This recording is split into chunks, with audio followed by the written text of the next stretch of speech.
بسم اللہ الرحمن الرحیم، ایاک نعبد و ایاک نستعین۔ السلام علیکم، آپ دیکھ رہے ہیں یوٹیوب چینل، میں ہوں حسن ریاض۔ ابھی دو خبریں بڑی امپورٹنٹ آئی ہیں جو کہ میں نے سوچا آپ سے وقتاً فوری طور پر آپ سے شیئر کی جائیں۔ ایک خبر بہت ہی خوفناک، بہت ہی زیادہ سنجیدہ ہے، وہ یہ ہے کہ کیا عمران احمد خان نیازی صاحب بانی چیئرمین پی ٹی آئی کے اوپر تشدد کیا گیا ہے یا نہیں؟ کیا عمران خان کے اوپر تشدد کیا گیا ہے یا نہیں؟ یہ کاشف عباسی صاحب ہیں، ایک بہت بڑے نیوز اینکر ہیں، انہوں نے اپنا ایک ٹویٹ کیا ہے جس کے اندر انہوں نے کہا ہے کہ عمران خان کے اوپر تشدد کیا گیا ہے۔ اگر ان پر تشدد نہیں کیا گیا تو ان کو لائیو باہر شو کیا جائے، ان کو دکھایا جائے، نہیں تو میں صحافت چھوڑ دوں گا۔ یہ معید پیر زادہ ایک صحافی ہیں، ان کے الفاظ ہیں یہ کہ عمران خان پر بے ایمانہ تشدد کیا گیا ہے۔ دیکھیں، اس پر آلریڈی شیر افضل خان مروت صاحب ایکشن دے چکے ہیں کہ عمران احمد خان نیازی صاحب کے بال بھی کے ہوئے تو ہم اس سسٹم کو ہلا کر رکھ دیں گے۔ تو ابھی دیکھنا یہ ہے کیا یہ ٹویٹ صحیح ہے یا غلط ہے۔ ایک مستند اینکر ہے معید پیر زادہ صاحب، انہوں نے یہ کمنٹ کیا ہے، اور اس کے اوپر کاشف عباسی صاحب بھی ایک مستند اینکر ہیں، انہوں نے یہ خبر لیک کی ہے۔ آیا کہ عمران خان کے ساتھ ایسا کچھ ہوا ہے یا نہیں، اس کی تصدیق ابھی تک پی ٹی آئی کی کسی بھی ذرائع سے نہیں ہوئی۔ دوسری خبر یہ ہے کہ پاکستان تحریک انصاف کی جو ہے نا جی جو نشست ہے ایک اور ختم کر دی گئی ہے، ایک اور یعنی 91 نشستوں کو ختم کر کے 90 کر دیا گیا ہے۔ اس کے پیچھے کی سٹوری میں بتا دیتا ہوں، سیٹ کون سی لی گئی ہے وہ بھی میں آپ کو بتا دیتا ہوں۔ جو سیٹ لی گئی ہے وہ جی NA81 گجرانوالہ سے 7,500 ووٹوں کی لیڈ سے پاکستان تحریک انصاف کے حمایت یافتہ آدمی جو تھے وہ رانا صاحب ہیں، وہ جیتے ہوئے تھے۔ آج ری کاؤنٹنگ کے نام پر ان کو 3,500 ووٹوں سے ہرا دیا گیا ہوا ہے۔ یعنی الیکشن کو آج پورا 1 مہینہ اور 3 دن ہو چکے، 4 دن، 1 مہینہ اور 6 دن ہو چکے ہوئے ہیں، اور آج آپ ری کاؤنٹنگ کر رہے ہیں، جس پر شیر افضل خان مروت صاحب نے بھی بیان دیا کہ انہوں نے اس ری کاؤنٹنگ کو تو نوٹس میں لے لیا، جو ہم نے ری کاؤنٹنگ کی درخواستیں دی ہوئی ہیں ان پر کیوں عمل پیرا نہیں ہو رہا۔ سوری، میں آپ کو ایک اور بات بتاتا ہوں۔ جناب عمر ایوب صاحب نے ایک بہت بڑی بات کی ہے۔ عمر ایوب صاحب نے پارلیمنٹ میں کھڑے ہو کے یہ کہا ہے کہ انہوں نے چیف الیکشن کمشنر، جناب چیف الیکشن کمیشن سکندر سلطان راجہ کے ساتھ انہوں نے ایک کمٹمنٹ کی ہوئی ہے، وہ یہ ہے کہ ہم آپ کو کینیڈا کا ہائی کمشنر لگا دیں گے، کینیڈا کا ہائی کمشنر تمہیں لگا دیں گے، بس تم ہمارا یہ کام کر دو کہ 20 پی ٹی آئی کی جو نشستیں ہیں وہ ہرا کر تم نون لیگ کو دے دو۔ اسی چیز پر عمل پیرا ہونے کے لیے آج ری کاؤنٹنگ کی گئی، اور اس ری کاؤنٹنگ میں پی ٹی آئی کی ایک نشست چلی گئی ہوئی ہے، NA81 فرام گجرانوالہ۔ اب سکندر سلطان راجہ صاحب کہاں پہ ہیں؟ وہ یہاں سے پہلے گئے ہیں دبئی، پھر یہاں سے گئے ہیں دبئی سے امریکہ، امریکہ سے اب وہ رشیا چلے گئے ہیں، روس۔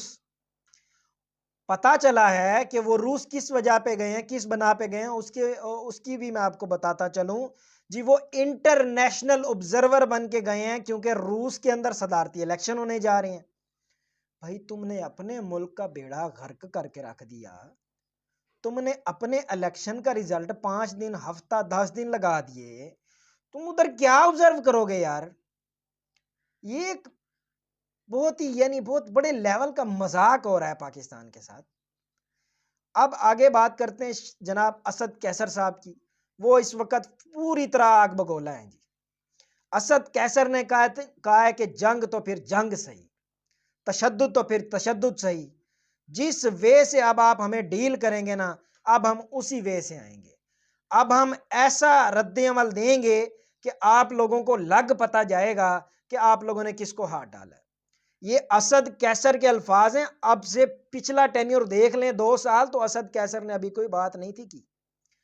اب پٹھانوں کی غیرت جاگنے لگی ہے، پٹھان پہلے دن سے ایکٹیو تھے، بٹ اب پٹھان بولنے لگے ہیں، اب شیر افضل خان مروت بولنے لگا ہے، اسد کیسر بولنے لگا ہے، ادھر سے عمر ایوب خان بولنے لگا ہے، بیرسٹر گور علی خان بولنے لگا ہے۔ اب حالات کشیدگی کی طرف جائیں گے، اور جس طرح کی مذمت انہوں نے کہا ہم کریں گے، کبھی کسی نے نہ کی ہوگی نہ دیکھی ہوگی۔ اب میں نے آپ کو پچھلے ولاگ میں بھی ایک بات کی ہے کہ عمران خان 2 ٹوک پیغام دے چکے ہیں کہ پاکستان کی عوام اور لیڈرشپ تیار رہے۔ دوسری طرف مجلس وحدت المسلمین جس کے ساتھ الحاق کرنا تھا، پاکستان تحریک انصاف نے الحاق کیا ہے صوبائی لیول پہ KPK کے اندر۔ ان کے ساتھ کیا کیا وہ میں ذرا بتا دیتا ہوں آپ کو۔ جب الیکشن کی 8 فروری کی رات تھی تو تھوڑی سی مسٹیک میں یہ سمجھوں گا پاکستان تحریک انصاف سے ہوئی کہ انہوں نے یہ چیز اناؤنس کر دی کہ وہ جماعت اسلامی کے ساتھ الائنس کریں گے۔ انہوں نے جماعت اسلامی کے ساتھ جو الائنس کرنا تھا، اس چیز کا جب مینجمنٹ کو، سسٹم کو، اسٹیبلشمنٹ کو اور ان سارے اداروں کو پتہ لگا کہ یہ جو ہیں عمران خان صاحب وہ جماعت اسلامی کے ساتھ الحاق کر کے آگے آ جائیں گے، تو انہوں نے جماعت اسلامی کو ایک سنگل سیٹ بھی نہیں دی قومی اسمبلی کی۔ ان کو ہر سیٹ سے ہرا دیا گیا۔ حالانکہ جماعت اسلامی کی کیمپین جس حد تک سراج الحق نے چلائی تھی وہ آپ اور میں دونوں جانتے ہیں۔ سراج الحق جماعت اسلامی کو ٹاپ لیول پہ لے کے جا رہا تھا۔ مفتی مجیب الرحمان جانتے ہوں گے آپ، جماعت اسلامی کراچی سے، جنہوں نے صوبائی اسمبلی کی سیٹ لینے سے انکار کر دیا تھا، جنہوں نے کہا تھا کہ فارم 45 کے مطابق میں ہار چکا ہوں، نون لیگ کا کینڈیڈیٹ ہار چکا ہے، پیپلز پارٹی MQM کا کینڈیڈیٹ ہار چکا ہے، یہاں سے صرف PTI کا کینڈیڈیٹ جیتا ہے، پر وہ سیٹ MQM کو دی گئی ہے۔ اب مجلس وحدت المسلمین کے ساتھ الحاق کیا KPK کے اندر۔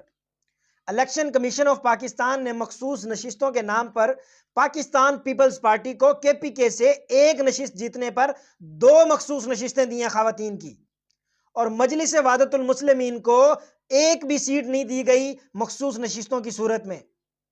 اسے کہتے ہیں ون سائیڈڈ میچ کھیلنا، اسے کہتے ہیں صرف اپنے ہی پلیئر کو جتوانا۔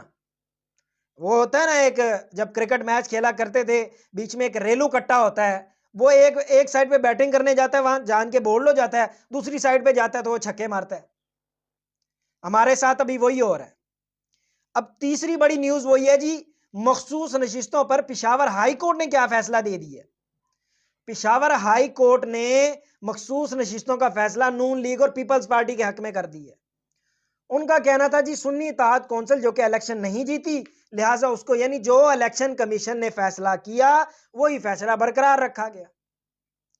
اب مجھے سمجھ نہیں آ رہی پاکستان میں کون سا لا، کون سا قانون، کون سے ادارے صحیح چل رہے ہیں یا نہیں، پر ہمیں یہی امید ہے کہ ہمیں یہی عدالتیں راستہ دیں گی، یہی عدالتیں ہمیں ویک پوائنٹ دیں گی جہاں سے ہم پاکستان کے سسٹم میں ان ہوں گے۔ کل بیرسٹر گوہر علی خان نے جب عمران خان سے ملاقات کی تھی تو باہر آ کے انہوں نے کہا تھا ہم سسٹم کا حصہ رہنا چاہتے ہیں، ہمیں تشدد، مذمت، دھرنے، احتجاج، اس طرح کی سیاست پہ نہ ہمیں اچھالا جائے، نہ ہمیں کھڑا کیا جائے۔ انہوں نے کہا تھا کہ ہم چاہتے ہیں کہ درمیان میں برف جو ہے وہ پگھلے اور ہم سسٹم میں رہیں۔ دیکھیں، اگر آپ سسٹم میں کسی کو دیوار سے چننے جائیں گے نا، تو دیوار میں جب آپ کوئی کھڈا کرتے ہیں تو کنکر نکلتے ہیں۔ خدا نہ خواستہ کوئی کنکر آنکھ میں یا منہ پہ یا کسی ایسی جگہ لگ جائے نا، تو وہ پورا سسٹم ہلا کر رکھ دیتا ہے، پورا انسان ہلا کر رکھ دیتا ہے۔ لہٰذا ابھی سچویشن کنڈیشن یہی ہے کہ پاکستان تحریک انصاف کو دیوار سے لگانے کے پلان کیے جا رہے ہیں، اور پاکستان تحریک انصاف نے اپنا رد عمل شو کر دیا۔ آج انہوں نے کہا کہ ہم ایسی مذمت کریں گے جو آپ نے نہ کبھی دیکھی ہوگی نہ سنی ہوگی۔ اور ابھی تک کے لیے اتنا ہی، اپنا خیال رکھیے گا۔ Thank you very much.